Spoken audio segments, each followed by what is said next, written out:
Big Ed is 5 feet tall. I want to start there because the show starts there, because TLC starts there, because the entire promotional apparatus of 90 Day Fiance starts with the physical and economic and emotional vulnerabilities of its cast, and then films those vulnerabilities in high definition and sells advertising against them. Big Ed is 5 feet tall. He has a neck condition. He flew to the Philippines to meet a 23-year-old woman named Rose who lived in a house without running water. He brought her mouthwash. On camera. He told her, a woman who had been surviving in conditions that most Americans would categorize as poverty, that her breath was bad on camera. And 30 million people watched it and turned it into a meme, and TLC renewed his contract and gave him a spinoff. That is 90 Day Fiance. That is the show. That is what we're talking about.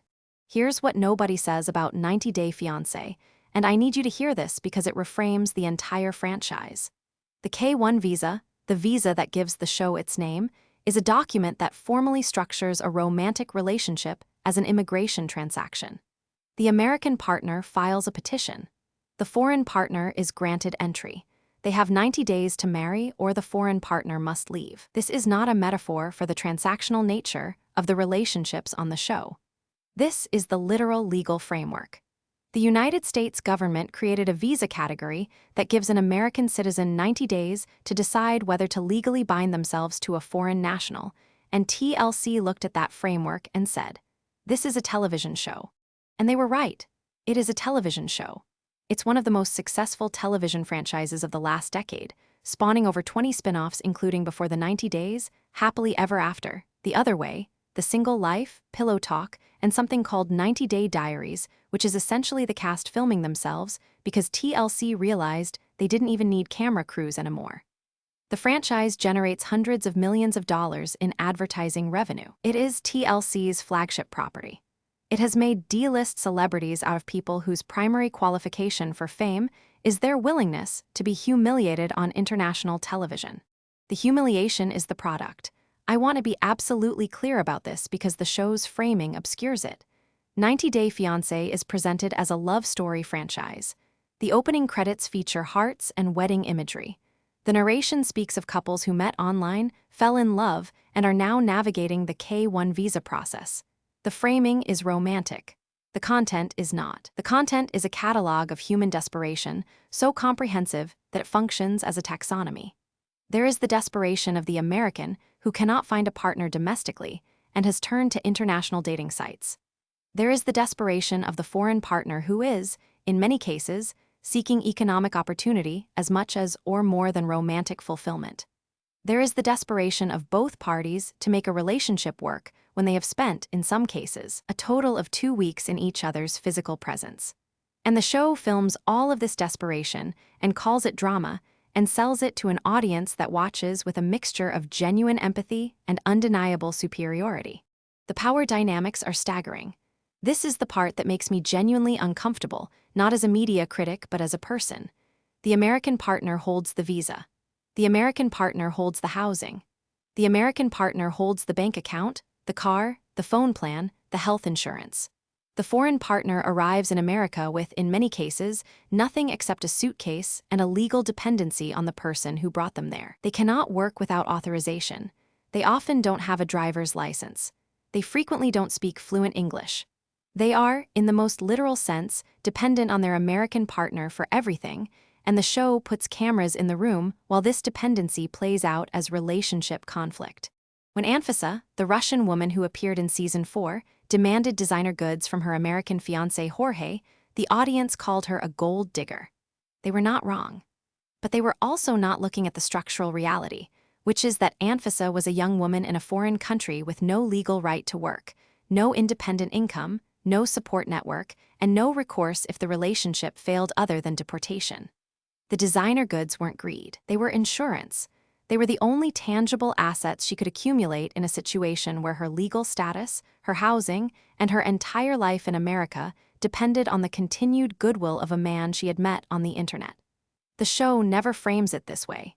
The show frames it as, look at this crazy woman demanding Louis Vuitton. Darcy and Stacy, the Silva twins. I need to talk about the Silva twins because the Silva twins are what happens when the 90 Day Fiancé apparatus fully consumes a human being and extrudes them as content. Darcy Silva first appeared on Before the 90 Days with a Dutch man named Jesse, who was clearly not interested in her.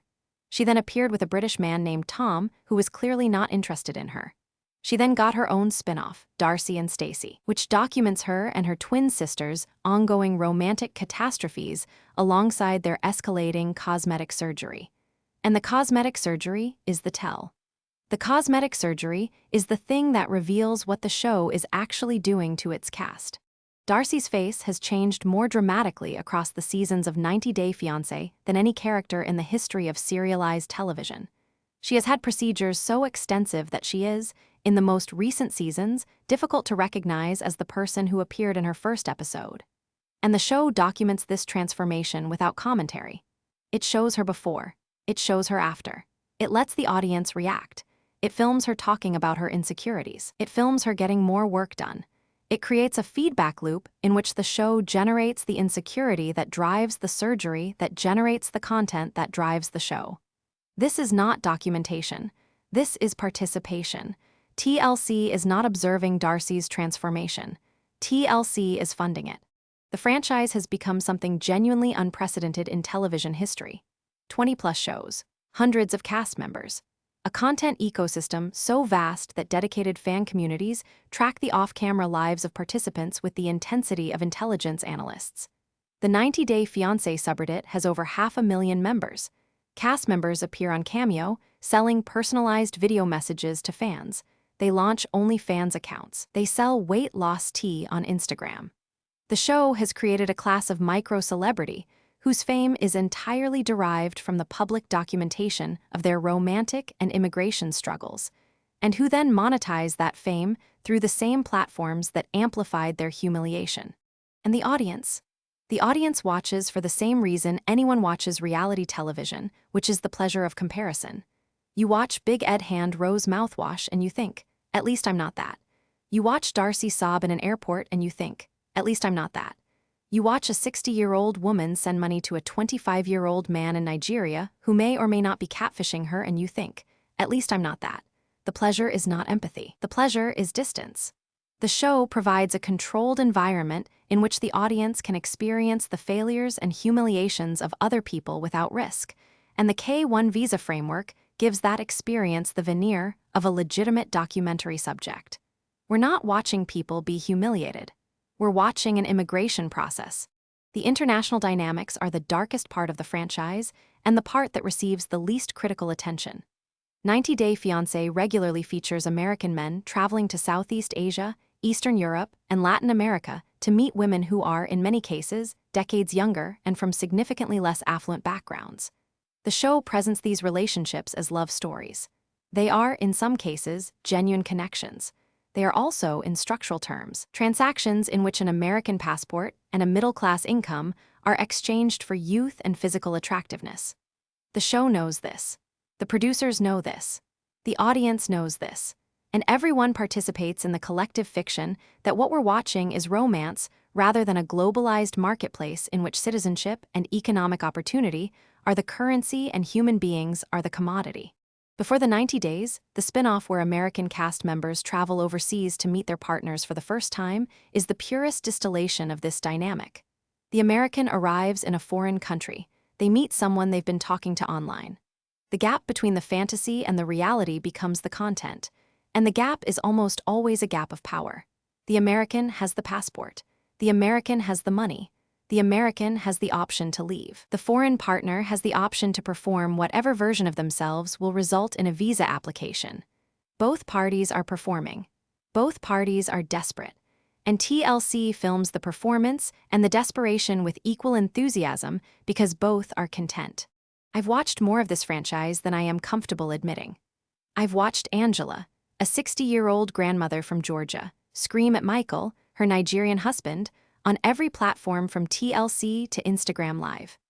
I've watched Colt, a man who lives with his mother and her cats in Las Vegas, cycle through multiple foreign women with the emotional intelligence of a parking meter. I've watched couples where the language barrier was so severe that the American partner needed a translation app to propose, and the show presented this as romantic rather than alarming.